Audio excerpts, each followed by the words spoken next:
다 같이 찬송가 391장을 부르시겠습니다. 찬송가 391장입니다.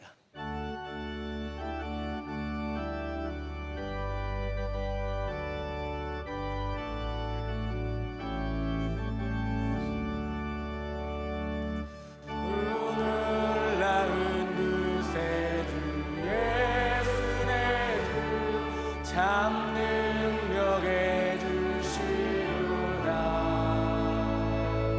큰 바위 미란전한 그곳으로 내 영혼을 숨기시네. 메마른 땅을 종일 걸어가도 나 피곤치 아니하며 저 위험한 길 내가 이를 때면 큰 바위에 숨기시고 주 손으로 덮으시네. 주의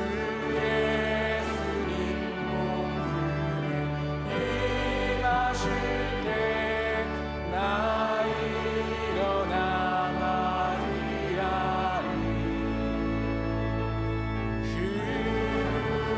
구원의 은총을 노래하리. 저 천군과 천사들 메마른 땅을 종일 걸어가도 나 피곤치 아니하며 저 위험한 길 내가 이를 때면 큰 바위에 숨기시고 주 손으로 덮으시네. 아멘. 오늘 우리에게 주시는 하나님의 말씀은 구약성경 다니엘 12장 1절에서 4절까지의 말씀입니다. 구약성경 1255면에 있는 다니엘 12장 1절부터 4절까지의 말씀을 함께 교독하도록 하겠습니다. 다니엘 12장 1절부터 4절까지의 말씀입니다. 그때 내 민족을 호위하는 큰 군주 미가엘이 일어날 것이요 또 환란이 있으리니 이는 개국 이래로 그때까지 없던 환란일 것이며 그때에 내 백성 중 책에 기록된 모든 자가 구원을 받을 것이라.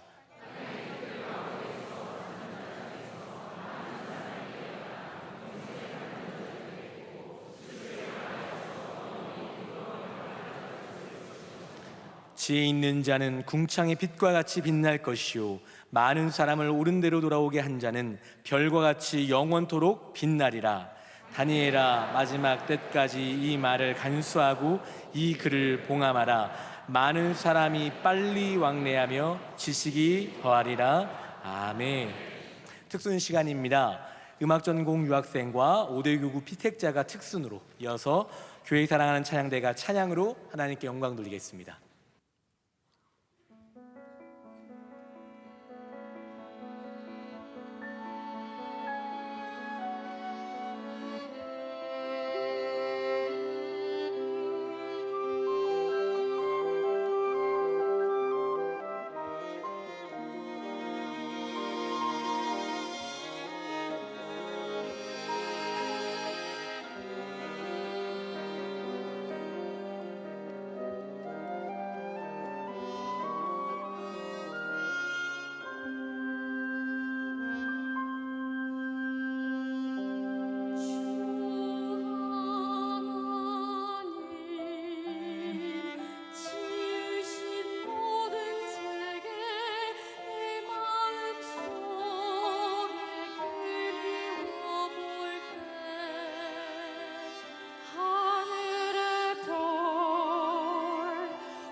이제 말씀으로 은혜 받는 시간입니다. 담임 목사님께서 다니엘서 5번째 주제 마지막 때의 계시의 소망자의 말씀을 선포하실 때 큰 은혜의 시간이 될 줄 믿습니다. 네, 모든 찬양이 하나님께 큰 영광이 된 줄로 믿습니다. 찬양 끝나고 나니까 예배가 거의 끝날 시간이 다 되는 것 같습니다. 그래서 제가 주어진 시간 안에 이 다니엘서의 마지막 말씀을 여러분과 함께 좀 잘 나눠보도록 열심을 내어보도록 하겠습니다. 우리 지난 주일 저녁에 에베소서 말씀을 마쳤습니다. 그래서 제가 약간은 의도했지만 이렇게 될 줄은 몰랐는데 다니엘서도 오늘 마칩니다. 그래서 완전히 새로운 세상이 이제 다음 주부터 펼쳐지기 때문에 여러분께서 에베소서 말씀을 잘 마치신 그 은혜가 오늘 다니엘서를 마치는 가운데도 함께 하시기를 축복합니다. 제가 다니엘서의 마지막 말씀을 주제가 무엇인가에 대한 말씀으로 5가지를 꼽아서 말씀을 드리고 있는데 오늘이 마지막 날입니다. 첫 번째, 제가 여러분께 다니엘서의 주제가 뭐냐라고 말씀드렸냐면 하나님은 여전히 우리와 함께 하신다라는 것.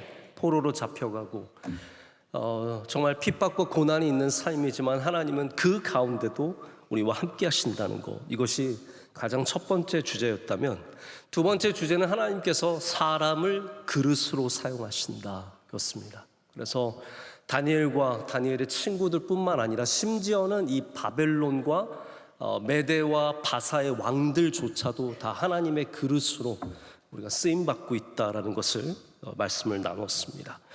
세 번째로는 나의 하나님이 보호하시리라라는 제목으로 말씀을 전했는데, 하나님께서 이 포로된 백성들, 하나님을 믿음으로 순종하고 따라가는 사람들 하나님께서 끝까지 보호하시고 함께 해주신다라는 그러한 내용의 말씀을 드렸습니다.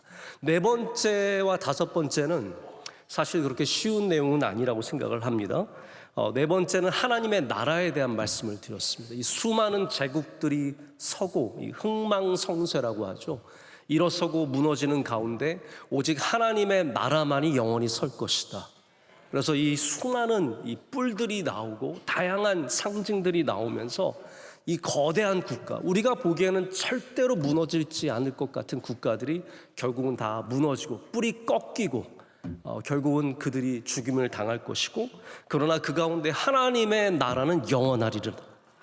하나님의 나라는 이 세대를 넘어서 모든 정권과 권력을 넘어서 영원하다라는 것을 이 책이 말하고 있습니다. 오늘 마지막은 다니엘서의 문학적 장르가 되기도 하지만 특별히 다니엘서의 후반부를 이끌어 나가고 있는 이 묵시와 계시, 그리고 그것이 우리에게 두려운 소식만이 아니라 소망이 된다는 것을 여러분께 좀 말씀을 드리고자 합니다. 7장에 들어오면 교향곡 가운데서 이 오케스트라가 어마어마하게 아름다운 곡을 연주할 때 여러분께서 들어보시면 아시겠지만 흐름이라는 게 있습니다. 오늘 우리 찬양대 찬양도 왜 아름다운가 하면 이게 흐름이 있잖아요. 처음에 이렇게 조용히 하다가 뒤에 일어서는 그곳에서 느끼셨어요? 못 느끼셨어요? 느끼지 않았습니까? 그래서 이 다니엘서도 마찬가지입니다. 1장부터 6장까지 우리는 다양한 사건들을 만나게 되지만 7장부터는 거룩하고 두려우면서 하나님께서 임재하셔서 말씀하시는 계시, 이 묵시가 우리 가운데 환상적으로 펼쳐지기 시작합니다. 이 다양한 상징들과 묵시들은 그 시대에 살아가는 포로된 이스라엘 백성들에게 하나님이 주시는 위로였으며, 또한 앞으로 일어날 사건들에 대한 예언이기도 하지만 동시에 우리가 그것을 이겨내야 한다라고 하는 하나님의 도전이시고 또한 소망의 말씀이었습니다. 저는 그래서 오늘 이 묵시의 의미를 담아서 우리가 12장 말씀을 읽었지만 7장부터 12장까지 있는 묵시의 내용들이 우리에게 어떠한 메시지를 던지고 있는지 여러분께 한번 다시 좀 말씀을 전하고자 합니다. 3가지를 말씀을 드리겠습니다. 제가 딱 30분에 끝내고 싶기 때문에 10분씩 이렇게 3가지를 하면은 잘 끝날 줄로 믿지만 중간에 성령께서 어떻게 역사하실지 모르기 때문에, 첫 번째로 여러분께서 꼭 아셔야 되는 것이 하나님은 혼란의 시기에 우리에게 말씀을 부어주십니다. 여러분의 삶 속에서 혼란과 어려움과 다양한 핍박과 괴로움의 순간들에 우리가 바랄 것은 하나님의 말씀입니다. 제가 예전에 아주 오래전에 광야에 대한 말씀을 전한 적이 있습니다. 광야에 대해서 시리즈로 한번 말씀을 전하면서 저도 굉장히 도전을 많이 받고 은혜를 받았던 기억이 아직도 생생합니다. 근데 제가 광야에 대해서 여러 가지 말씀, 여러 가지 상황들, 그리고 성경 안에 담겨있는 여러 가지 의미들을 다 살펴봤는데 저에게 영원토록 떠나지 않는 단어 하나가 있습니다. 그게 뭐냐 하면 광야의 히브리어입니다. 광야의 히브리어는 미드바르라고 합니다. 미드바르. 근데 미드바르가 어떠한 말이냐면 어디에서 나온 단어냐면 다바르라고 하는 단어에서 나왔습니다.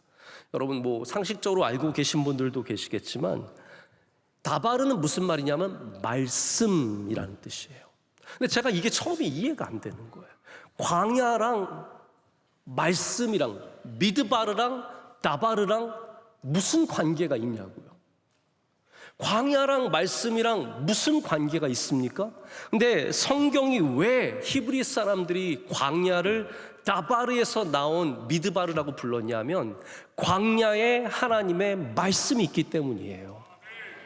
광야에 하나님의 말씀이 있었기 때문에 히브리 사람들은 바로 그곳이 절망의 자리가 아니라 메마른 땅이 아니라 우리가 길을 잃어버린 장소가 아니라 하나님의 말씀과 함께하면 광야를 벗어난다라는 믿음을 갖고 있었던 겁니다.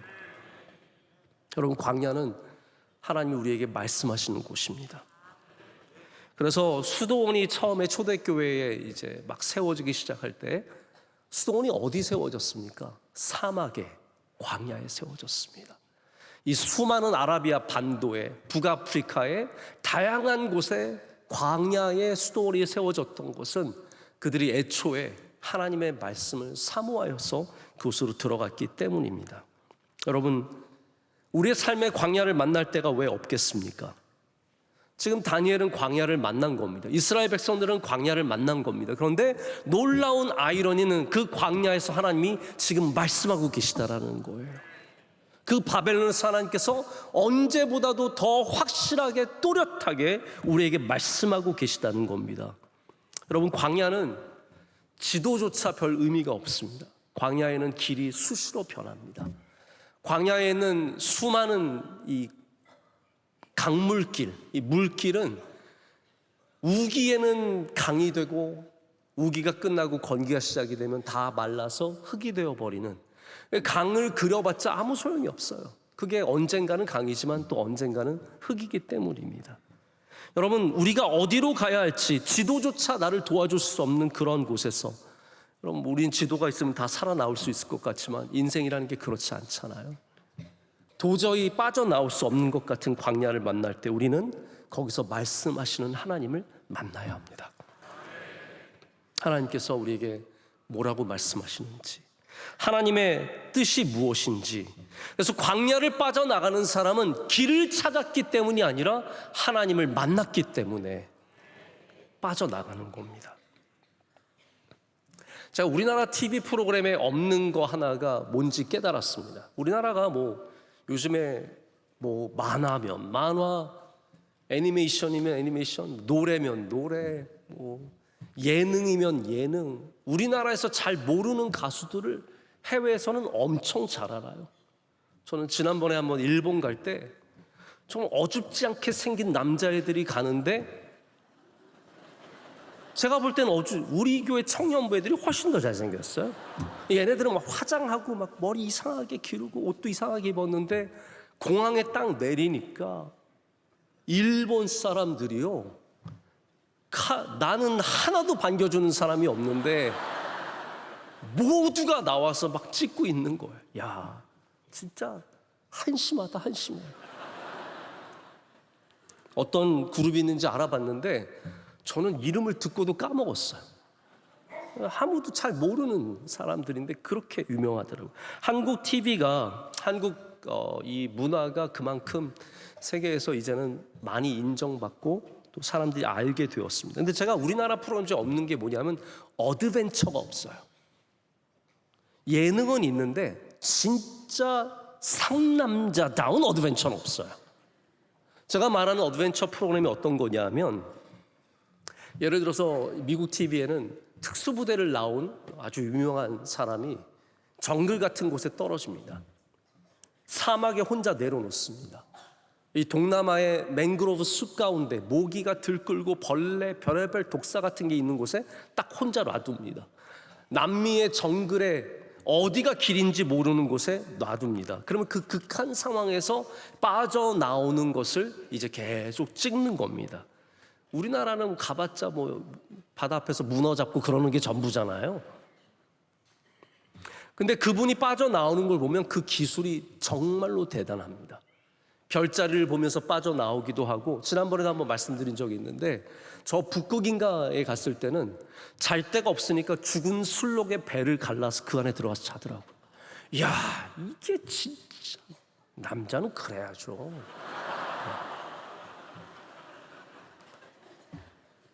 정말 이분은 살아남는 기술이 있어요. 자, 여러분, 우리가 정글에 떨어지면 살아남을 수 있을 것 같으십니까? 우리가 이 북극 크레비스가 수없이 곳곳에 우리를 삼키려고 기다리는 곳에 떨어진다면 우리가 살아남을 수 있을까요? 다니엘서는 우리가 살아남을 수 있는 길을 가르쳐 주는 겁니다. 이 광야 같은 세상 속에서 하나님께 귀를 기울이는 자는 살아남을 줄로 믿습니다. 우리의 지도는 하나님이십니다. 우리의 길은 예수 그리스도입니다. 그 길 외에는 우리의 이 삶 속에서 벗어날 수가 없는, 그래서 우리를 구원하시는 분은 오직 예수 그리스도 한 분밖에 안 계신 거예요. 다니엘서는 지금 그 이야기를 하고 있는 거예요. 누가 우리를 구해낼 것인가? 아무도 아닙니다. 왕이 아니라 하나님만이 우리를 구원해 주실 줄로 믿습니다. 하나님이 혼돈의 시기에 다니엘에게 말씀하십니다. 다바르, 말씀을 전하시면서 환상을 보여주시고 앞으로 닥쳐올 강력한 이 땅의 힘을 보여주시면서 그것을 믿음으로 감당하게 하시고자 이렇게 말씀을 하시는 겁니다. 자, 두 번째 우리가 기억하기를 원하는 것은, 이 묵시를 통해서 하나님은 우리의 구원자가 하나님이심을 말씀해 주고 있습니다. 우리 하나님은 우리에게 오시는 하나님으로 나타납니다. 다니엘서에 있는 하나님은 그냥 전지전능하셔서 뭔가를 알고 계시고 저 위에서 우리와 거리를 두시고 우리를 다스리는 하나님이 아니라, 우리가 기도할 때 우리 옆으로 오시는 하나님으로 나타나시는 겁니다. 불풀무에서 나 혼자 외롭게 불에 타 죽게 생겼을 때 하나님은 우리 가운데 나타나셔서 우리와 함께 그 자리에 계시다는 거죠. 하나님은 오시는 하나님이십니다. 여러분에게 그러한 믿음이 있으시길 축복합니다. 내가 기도하는 이 자리로 하나님께서 오신다라는 것. 우리 개혁교회의 전통은 하나님의 말씀조차도 하나님이 은혜를 주셔야 깨닫게 된다라는 것이 우리의 전통입니다. 그러니까 여러분, 이 신학이 여러분께 좀 분명하게 있으면 좋겠는데요, 우리가 똑똑해서 하나님의 말씀을 깨닫는 게 아니라는 거예요. 하나님이 은혜를 주셔야 말씀을 깨닫게 된다라는 겁니다. 그래서 하나님을 사모하는 자는 하나님의 오심을 경험하고 하나님께서 내게 말씀을 주심을 경험하게 됩니다. 하나님은 계시의 하나님이십니다. 모든 것이 계시입니다. 하나님께서 드러내시지 않으셨다면 우리는 절대로 알 수 없는 것들을 하나님은 우리를 위해서 드러내 주신 것입니다. 그 계시의 정점이 바로 예수 그리스도신 거죠. 우리에게 보여주시는 겁니다. 성경을 보십시오. 이사야가 하나님을 찾아간 게 아닙니다. 하나님께서 이사야를 부르셨습니다. 예레미야가 내가 하겠습니다, 내가 하겠습니다 해서 한 게 아니라 하나님께서 예레미야에게 사명을 주셨습니다. 사사기 우리 말씀을 예전에 나눴지 않습니까? 사사의 직분을 두고 하나님, 저 꼭 사사가 되기를 원합니다. 저 기드온처럼 사사 되고 싶습니다. 저 누구처럼 사사되고 싶습니다. 그래서 사사된 사람은 한 명도 없습니다. 감람 기름 틀 짜는데 숨어있던 사람이 사사가 되고 전혀 상관없는 사람들이 하나님의 주권으로 하나님의 부르심으로 다 그렇게 쓰임받게 되는 겁니다.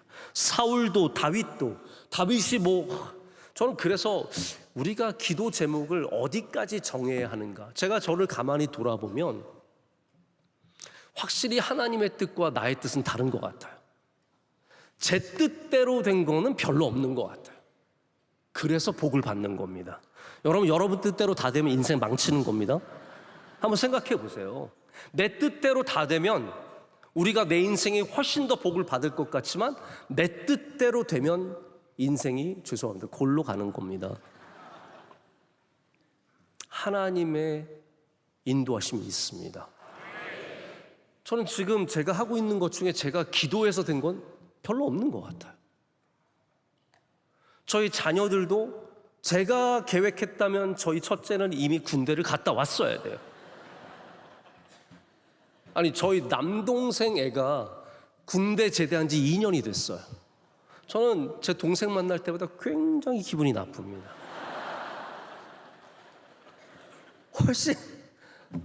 훨씬 저보다 앞서가세요. 저희 아우님이신데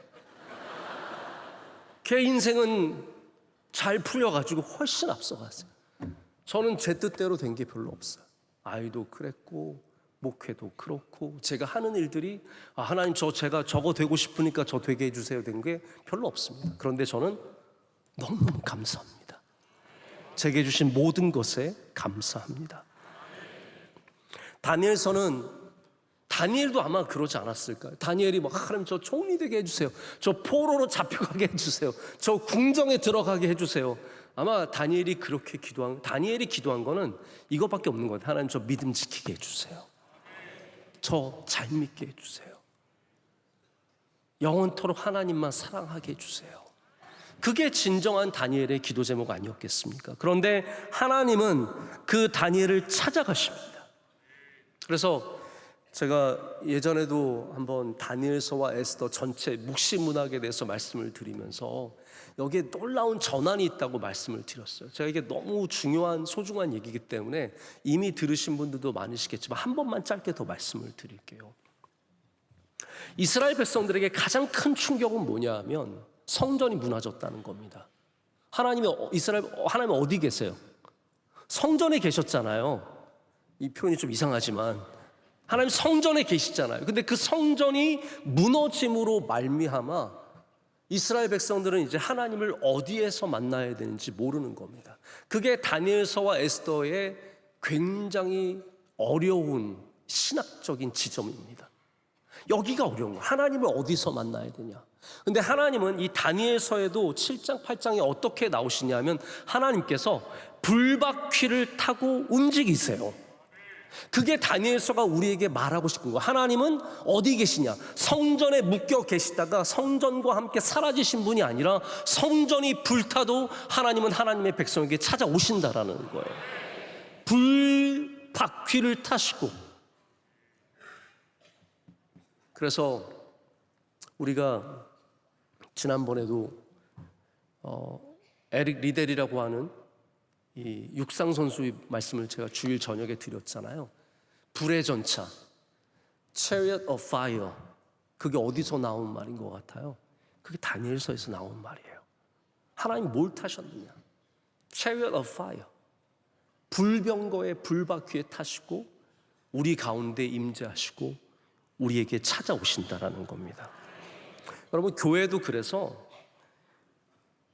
찾아가는 교회가 되어야 합니다. 예수님께서 우리를 찾아오셨듯이, 병자들을 찾아가셨듯이, 연약한 자들을 찾아가셨듯이 우리도 찾아가는 교회가 되어서 이 불병거에 타신 하나님을 온 세상 가운데 전하는 주의 교회가 되어야 할 줄로 믿습니다. 그것이 우리에게 주신 사명이에요. 여기 가만히 앉아서 와라 와라 이것만 하는 게 아니라 우리가 가서 복음을 전하고 생명을 살리고 주님의 뜻을 이루어야 한다는 겁니다.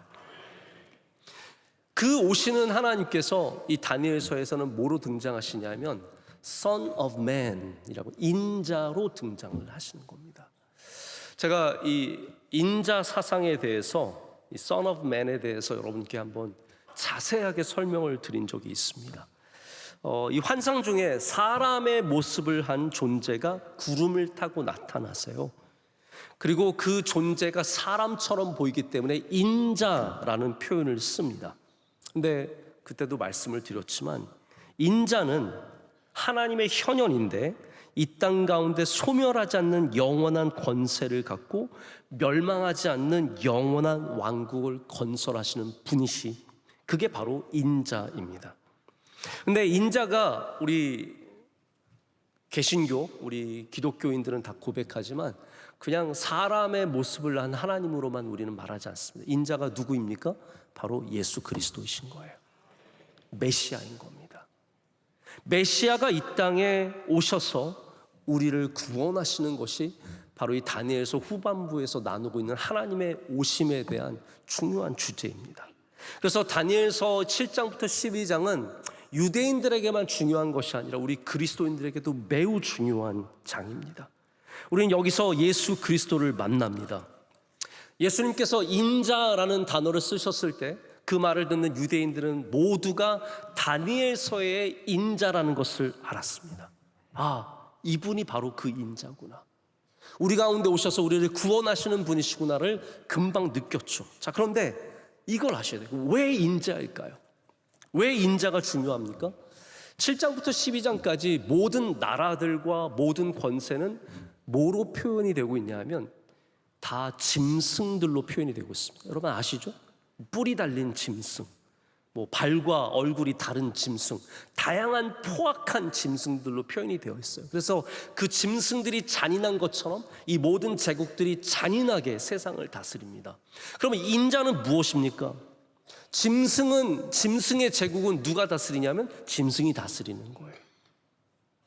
그러면 인자가 말해주는 건 뭐냐 하면 하나님의 나라는 그러면 누가 다스립니까? 하나님께서 다스리시겠죠. 인자는 바로 그것을 의미합니다. 이 세상에 짐승들이 다스리는 수많은 나라들이 있지만 하나님이 다스리시는 나라가 이 땅에 올 것이다.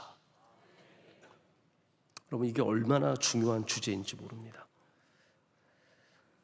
7장부터 12장까지 이스라엘이 앞으로 당할 고난에 대한 묵시가 많이 나옵니다. 특별히 적그리스도, 엔타이 크라이스트가 하나 나오는데 바로 안티오쿠스 4세입니다. 이름 들어봤던 기억 나세요? 네, 에피파네스라고 제가 말씀을 드렸던 안티오쿠스 4세에 대한 얘기가 자세하게 나옵니다. 뭐 기억을 하고 계신 분들은 기억하시겠지만 대부분이 기억을 안 하실 거라고 믿고, 그리스 마세도니아 알렉산더가 죽으면서 나라를 4조각으로 나눠서 그의 충신들에게 맡겼습니다.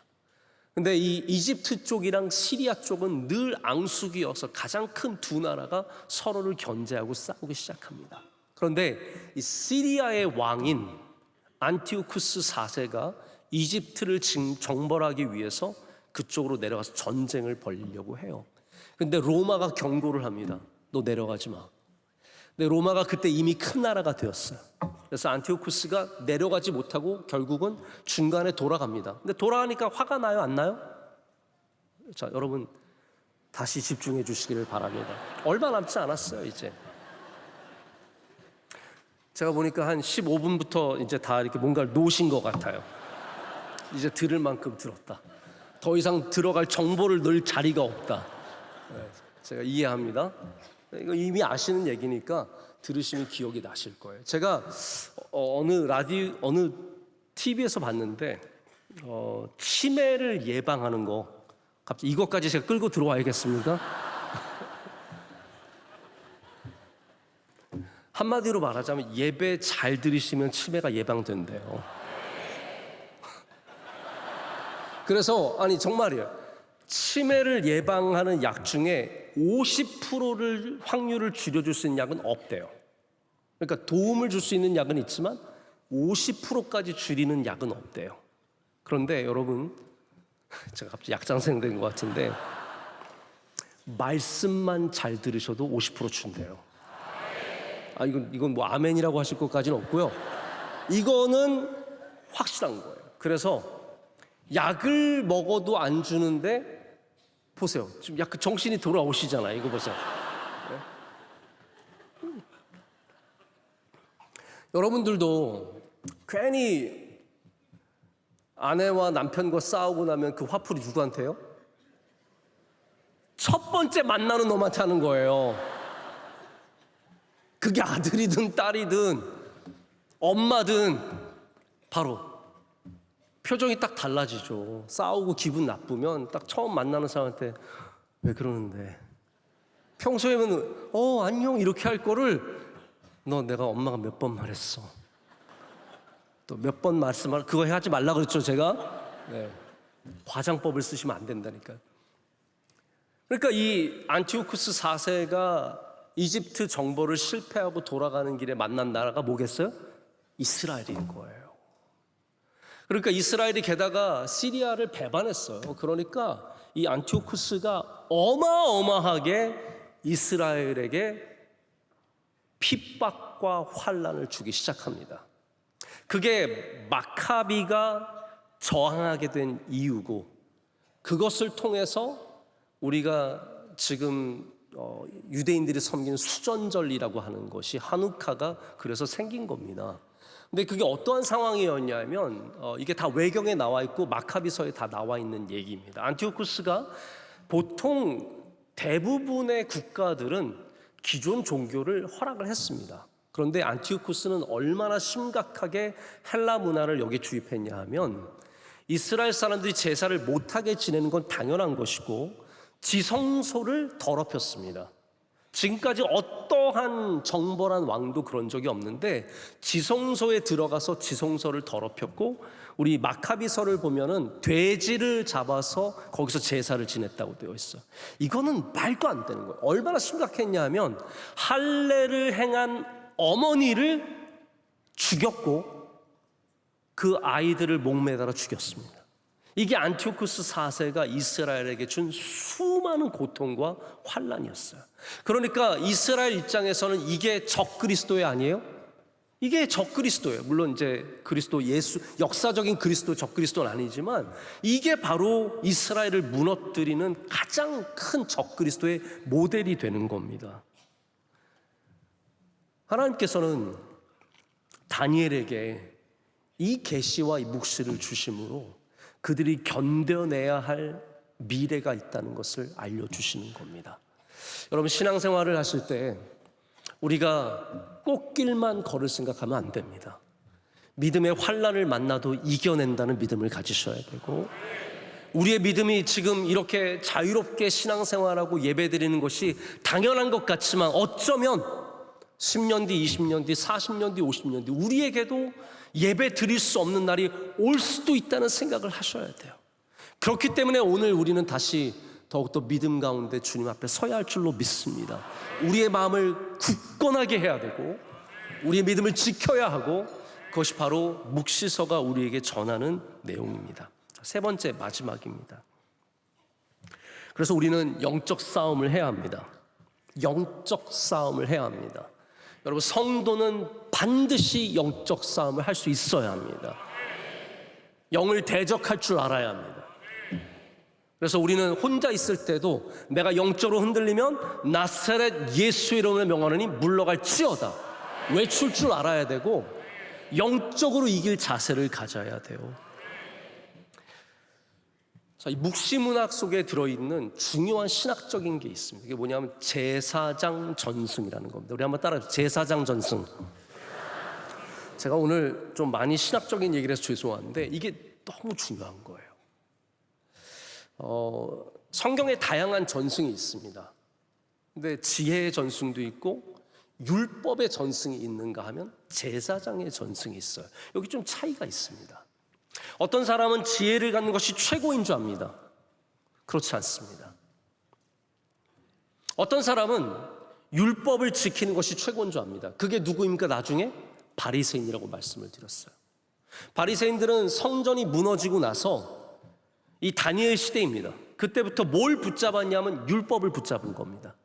왜냐하면 예배 드릴 수 없으니까, 제사할 수 없으니까 율법으로 신앙을 지키기 위해서 율법만 붙잡은 거예요.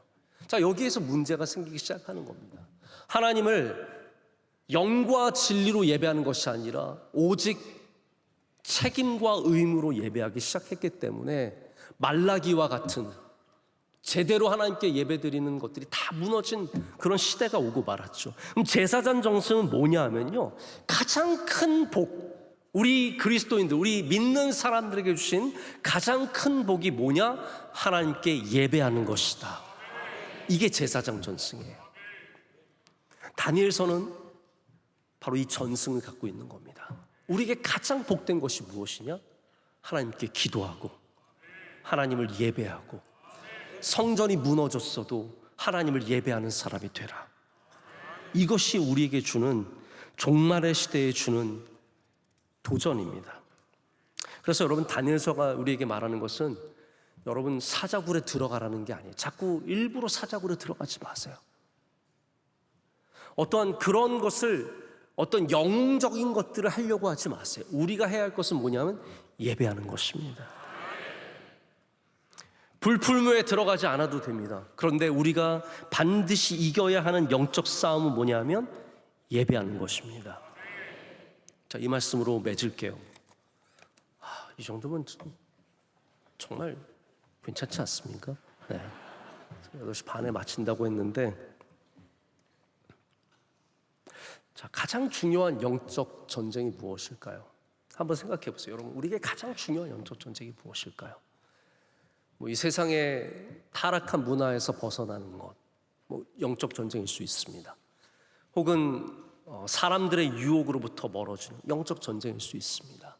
물질의 유혹을 받지 않는 것, 영적 전쟁일 수 있습니다. 이 시대에 또 특별한 문화들, 이 여러 가지 다양한 동성애 문화라든지 이런 문화들로부터 우리 신앙을 지키고 다 영적 전쟁입니다. 그런데 진짜 영적 전쟁은 뭐냐면 기도를 지키는 것, 예배를 지키는 것, 믿음을 지키는 겁니다. 그런 면에서 이 시대는 강력한 영적 전쟁이 필요합니다. 우리 수요 예배는 비교적이에요. 절대적이지 않습니다. 비교적 잘 지켜지는 편입니다. 그러나 이 줄어드는 숫자를 이겨내기가 쉽지 않습니다. 영적 전쟁입니다. 주일 낮에 예배하는 거, 우리에겐 당연한 것이지만 어떤 사람에게는 갈 수도 있고 안 갈 수도 있는 겁니다. 영적 전쟁입니다. 이 시대는 문화의 영적 전쟁만 하고 있는 것이 아니라 예배의 영적 전쟁을 하고 있다는 것을 아셔야 돼요. 다니엘서는 우리에게 제사장 전승을 통해서 예배하는 사람이 되라라고 말하고 있습니다. 기도하는 사람이 되라. 믿음 지키는 사람이 되라라고 말하고 있습니다. 율법을 얼마나 잘 지켰느냐가 아니라 믿음을 지켰느냐라고 우리에게 물어보고 있습니다. 다니엘서를 우리에게 전해주는 사람은 진정한 지혜가 무엇인지 외치고 있습니다. 창조주 하나님 앞에 나가서 예배하라. 하나님을 경배하라. 하나님을 찬양하라. 거룩한 나를 버리지 말라. 기도의 문을 열라. 예루살렘을 바라보라. 시온을 바라보라. 여러분, 이것이 오늘 이 시대에 우리에게 주시는 바로 지혜의 말씀입니다. 이 말씀을 붙잡고 우리에게 주시는 하나님의 말씀을 기억하면서 여러분, 영적 전쟁에서 다 승리하신 여러분 되시기를 축복합니다. 우리 시간 함께 찬양할 때 우리 아무것도 두려워 말라 함께 찬양하겠습니다.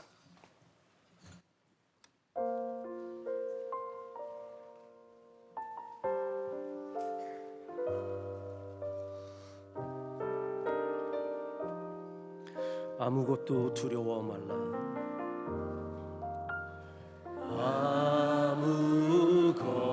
아무것도 두려워 말라. 주 나의 하나님이 지켜주시리.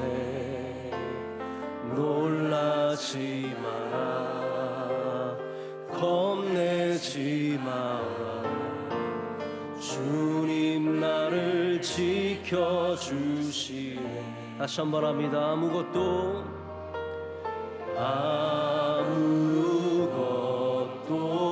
두려워 말라.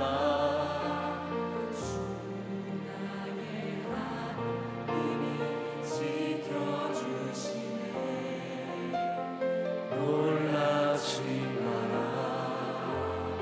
겁내지 마라. 주님 나를 지켜주시네. 내 마음이 힘에 겨워 내 마음이 힘에 겨워 지칠지라도 주님 나를 지켜주시네. 세상의 험한 군과 몰아칠 때도 주님 나를 지켜주시네. 주님은